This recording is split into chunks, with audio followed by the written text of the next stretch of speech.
Hello everyone.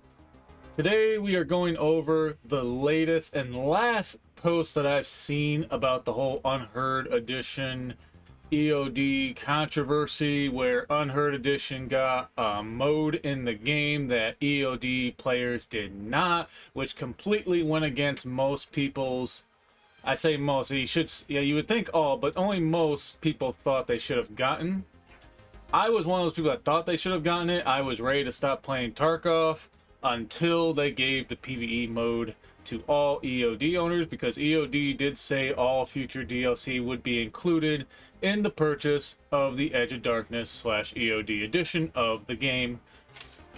Now, this is the post. Let's go over it. Just to recap my other two videos on this, I was done playing until they got PvE mode to EOD players. They quickly did change that to where they did say PvE mode would be released on launch to EOD players, and I said, great, that's what I was looking for.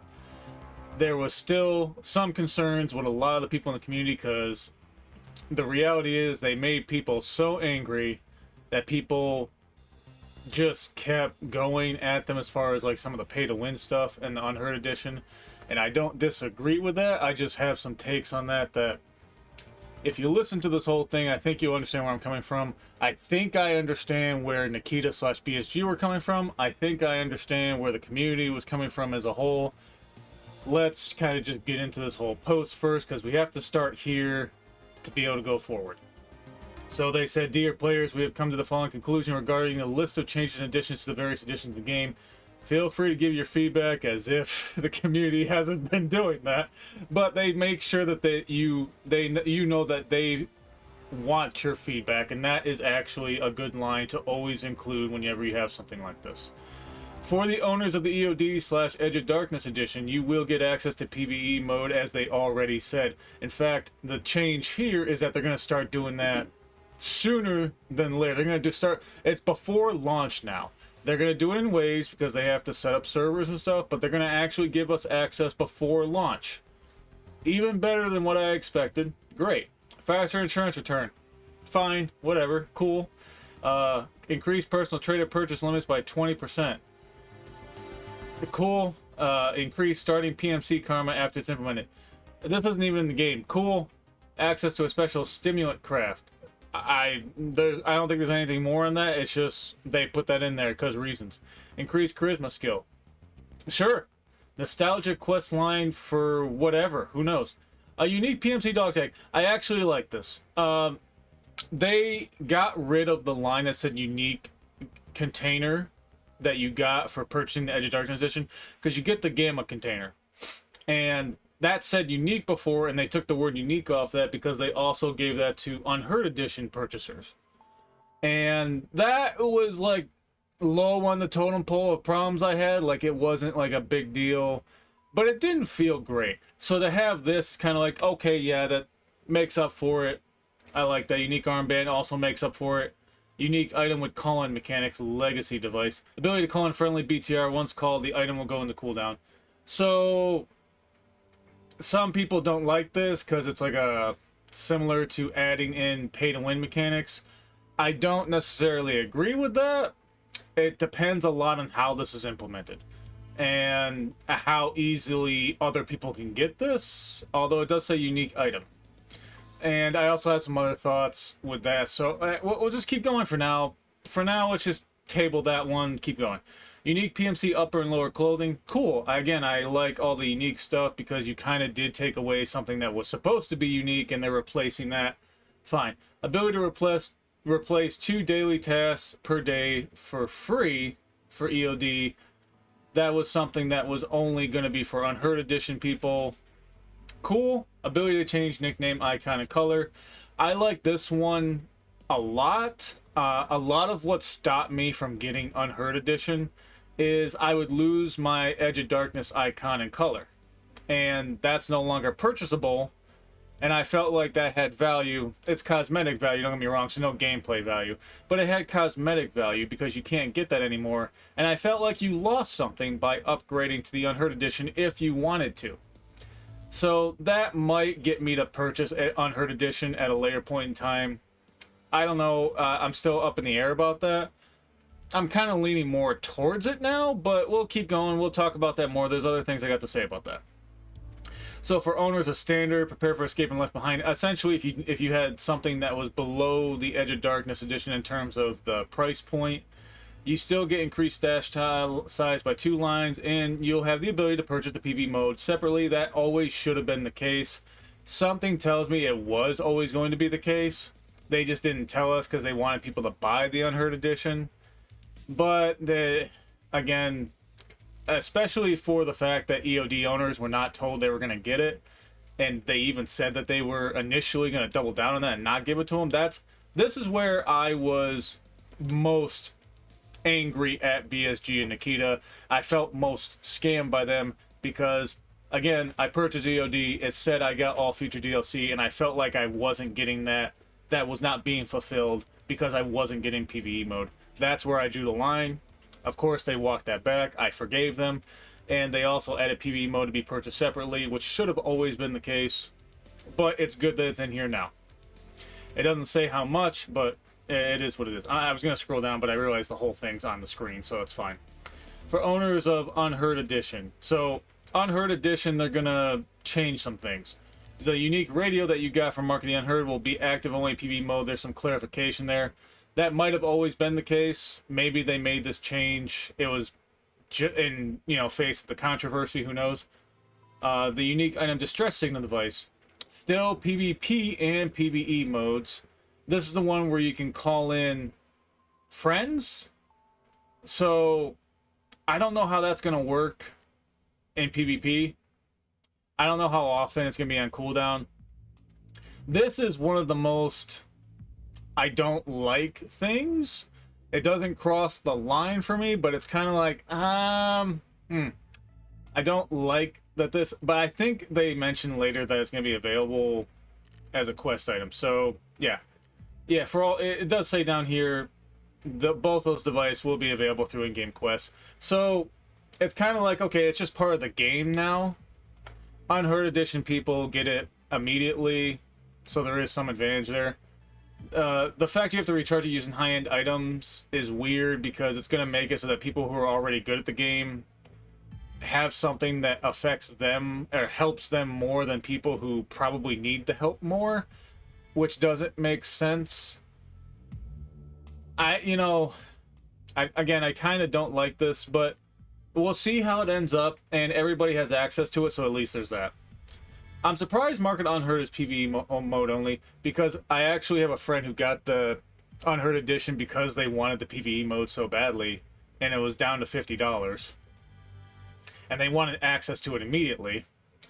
And they really liked it, and they tried the Mark of the Unheard, and I guess it has something to where if you kill a scav, you get actually dinged on your fence karma, which you need fence karma for it to work, so it actually already had like a in-game balance way of dealing with some of the OP-ness of not getting hit by sniper scavs.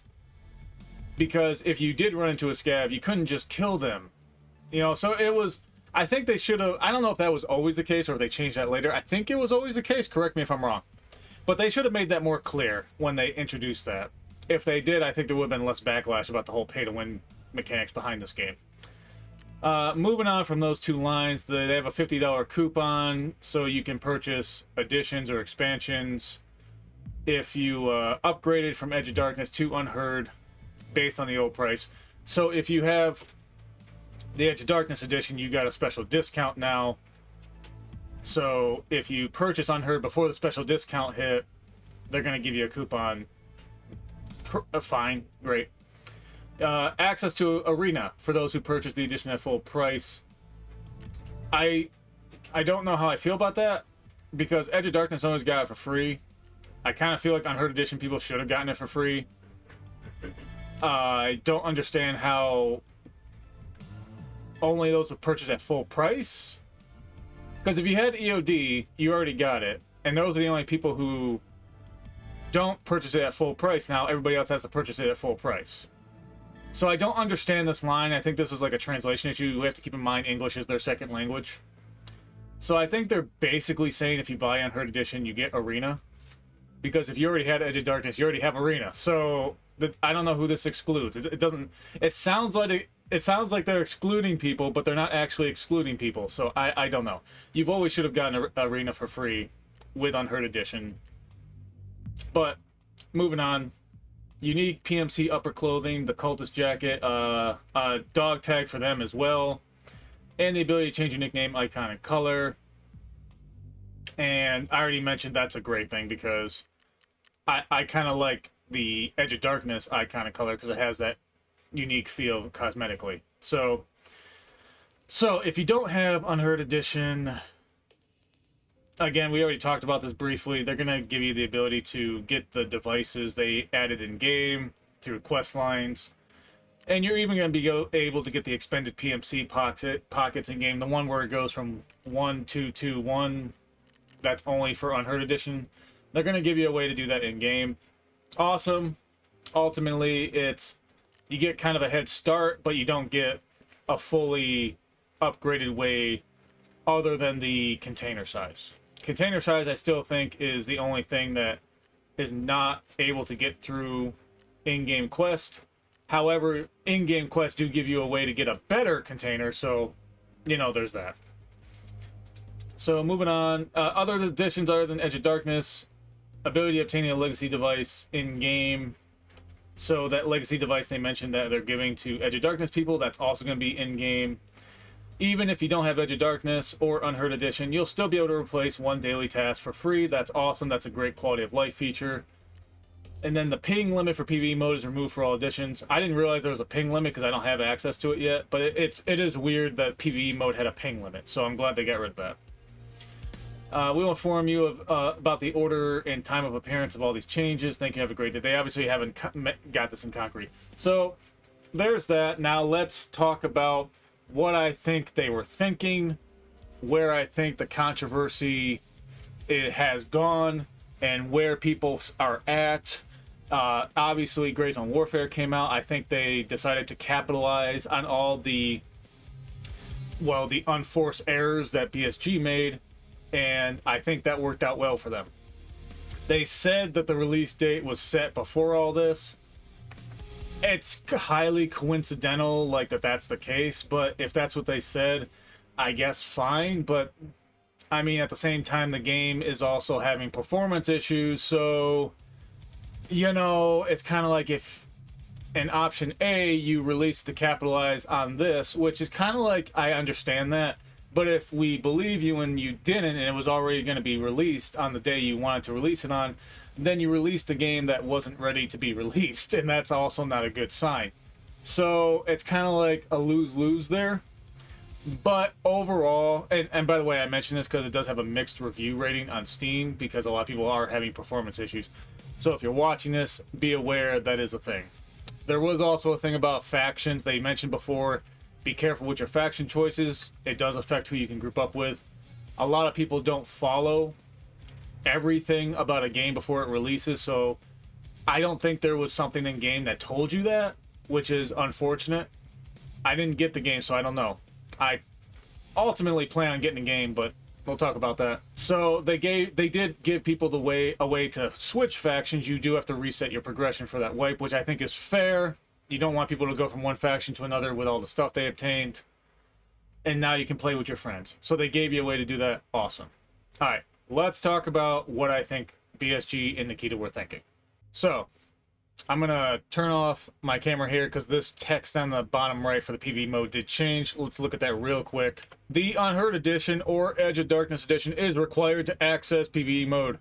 Access for Edge of Darkness Edition owners will be opened as the server infrastructure expands. So I'm going to just leave it up for a second while I talk about this. I don't have access to it because I have Edge of Darkness. And, well, you can see that because I don't have the expanded pockets. And I have the original Edge of Darkness icon and coloring. I don't have Unheard Edition right now.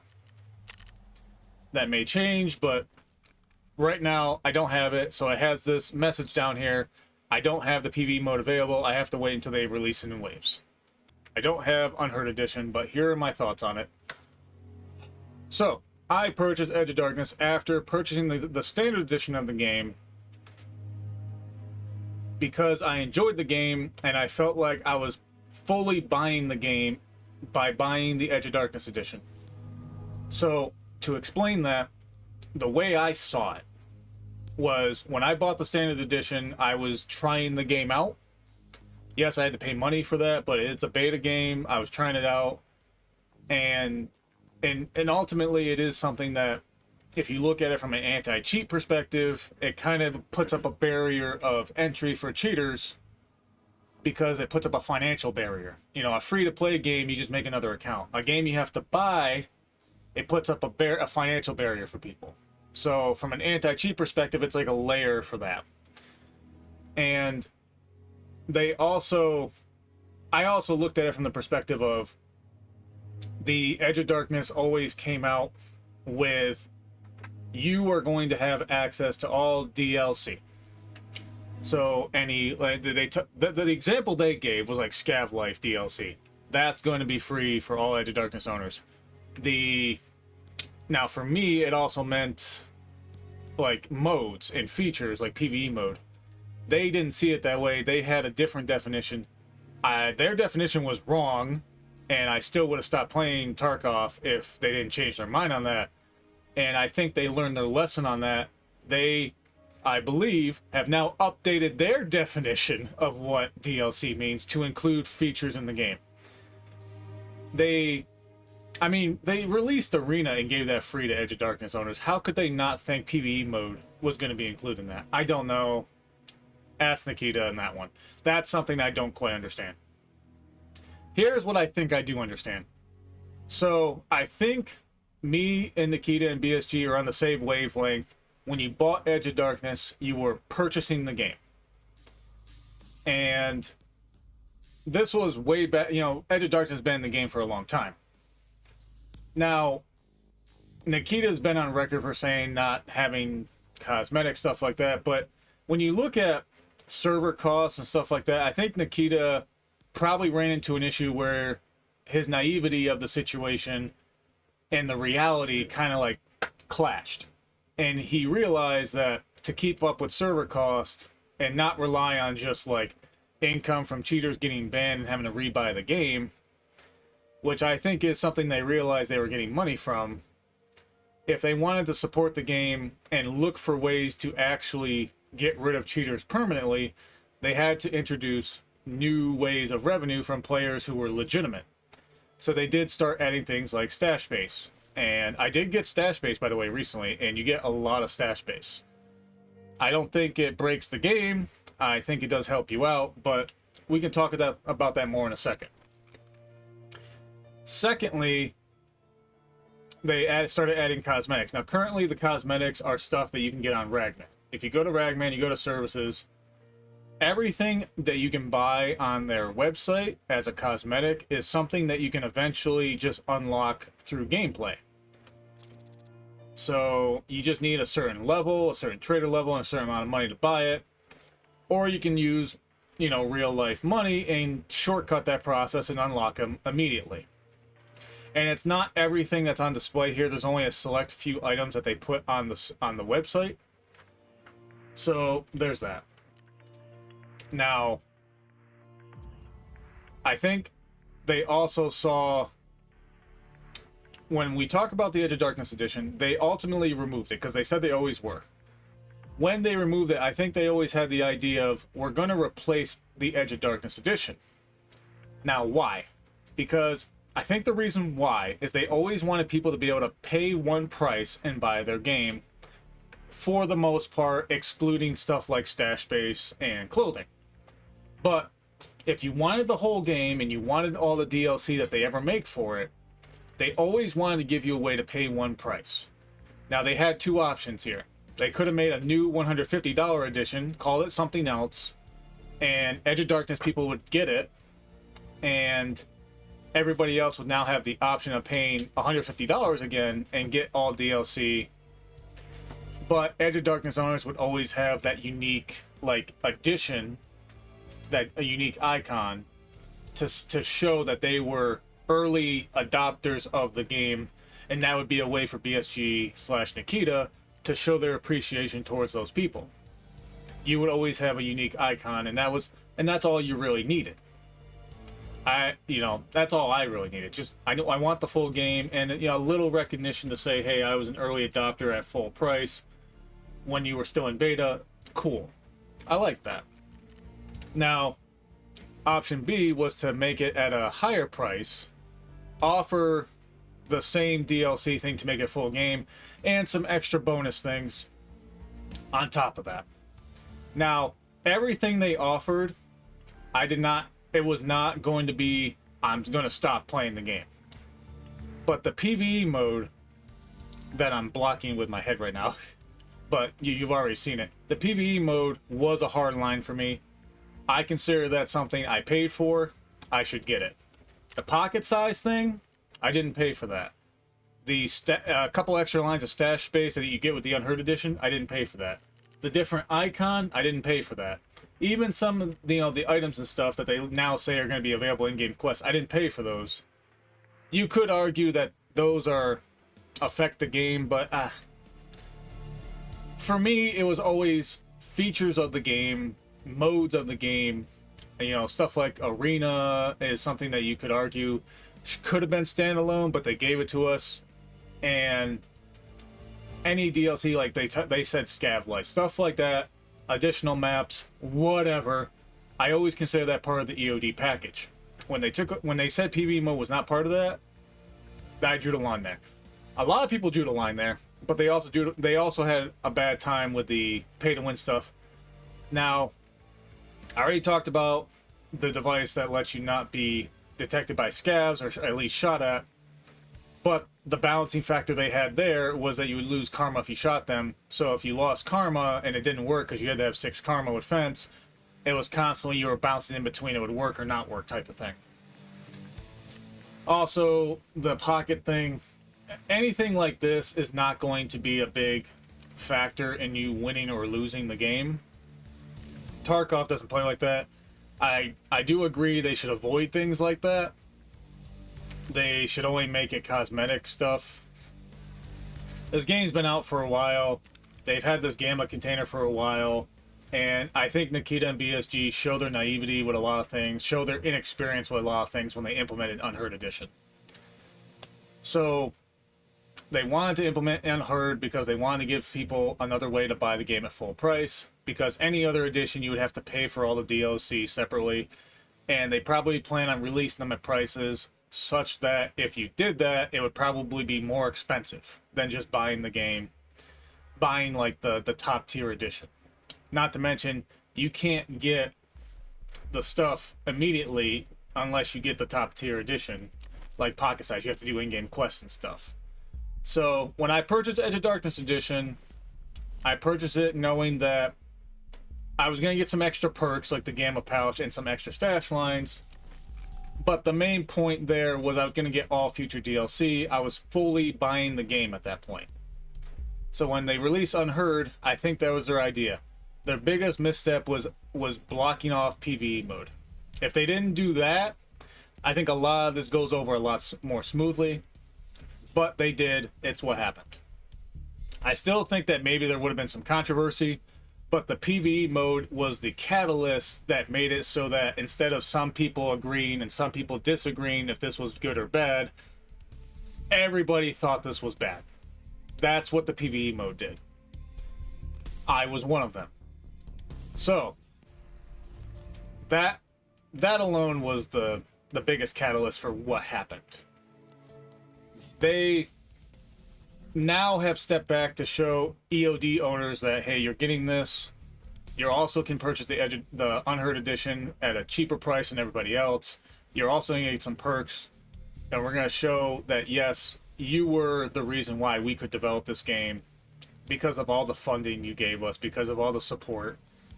That's all good now.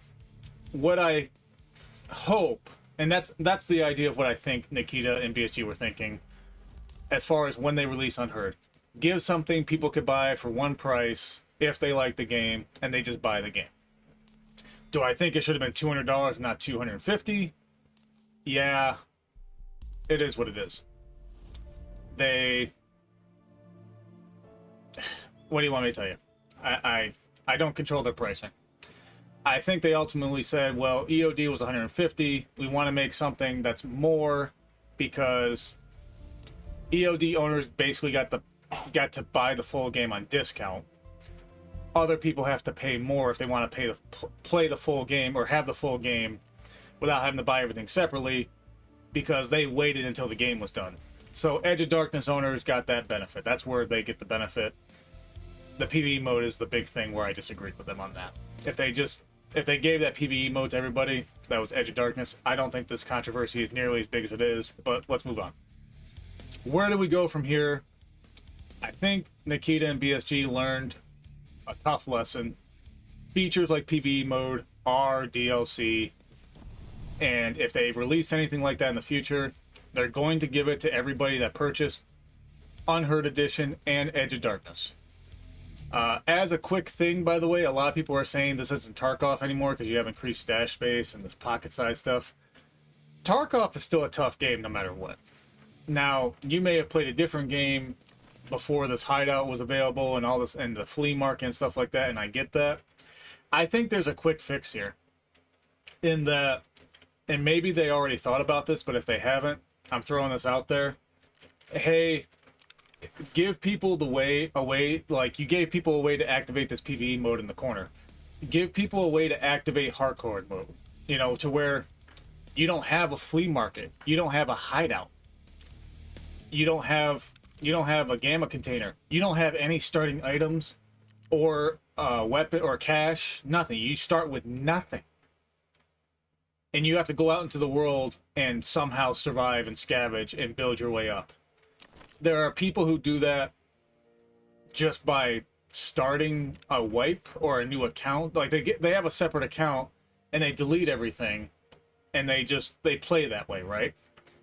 BSG could easily add a new game mode and release it to Unheard and Edge of Darkness owners, by the way, and make it so that you play in a hardcore setting.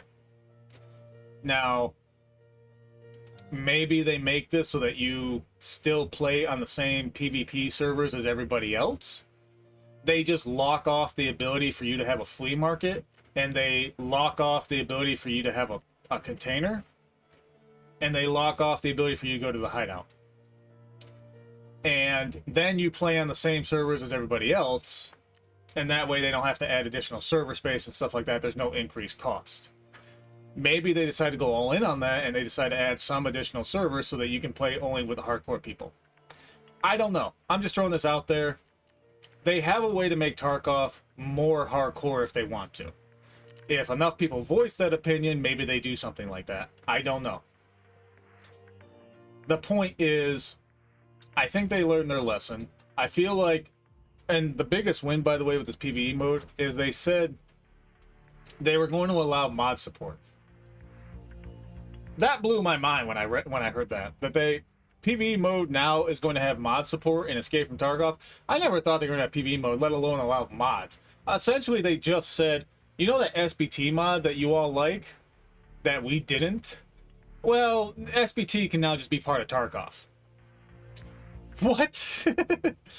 Awesome. Just awesome. I think this controversy pushed Tarkov in a better direction. I think Tarkov's going to end up better than it was going to before. I think a lot of people right now are mad, rightfully so, about this whole situation. They lost a lot of trust. I said, as long as I get PvE mode, I'm willing to forgive. If they try pulling another stunt like that, the whole saying, fool me once, fool me twice thing, you know what I'm saying? But they did this. They learned from it. I don't think they'll do it again. If they do, we'll cross that bridge when we get there. For now, all I have is that they are fixing what they did wrong. They are making things right, and they're making things better than they were. The patch, other than like the controversy stuff, you know, a lot of like quality of life improvements, like the movement and stuff like that, very good stuff. But the controversy was all about the PvE mode and some of the pay-to-win stuff, which I think they're looking at. They probably already had some things in mind to make sure it wasn't completely pay-to-win, but they never explained that up front, and so people came to conclusions maybe they shouldn't have. But that's on BSG for not spelling it out in the first place.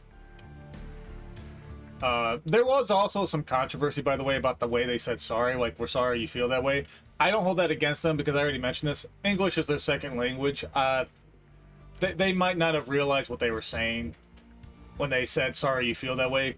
Native English speakers understand that as like a backhand apology. People whose English is a second language may not understand that. I'm not going to hold that against them. They said sorry. I'm going to take it at face value. So I'm going to keep an eye on them. They, as far as I'm concerned, they made things right, and things are going in a better direction. I think Escape from Tarkov has a bright future, but I don't know the future 100%. I could be wrong. And the whole thing with Gray Zone Warfare, I do plan on visiting it at some point. Right now, I was a little concerned that they were just taking advantage of the situation and that they were pushing a game out that wasn't ready. And I think that kind of was true because of all the performance issues I've been hearing about. However, it does seem like, from what I've heard, there's a lot of good bones there. And if they keep updating the game and making it better, I think there's a serious game there to be had that's really good for people to play. And I'm rooting for it. I really hope they are able to make that game what they envision it to be. I'm just in a wait and see mode. I do plan on playing it at some point because I am interested in it. But right now, this is my third wipe in Tarkov. I'm pushing a lot of things I've never pushed before. I even got my first max level trader, which is Jaeger. I just hit level 33. And, I got my first thick weapon case. And all that stuff is amazing. And I can't wait for permanent servers. I can't wait for PvE mode access. And the mod support is going to be crazy. It's going to be a good time in Tarkov land, I think. But you know what? I will admit, only time will tell. Let me know what you think. Are you still angry? Are you kind of coming around to some of what the patch notes are saying? Does some of the stuff I said, maybe does that make sense as far as what they were thinking, even though they made mistakes and missteps, and they're making things right? Do you think they're making things right? Let me know. Otherwise, have a good one. Get out of here. See you later. Bye.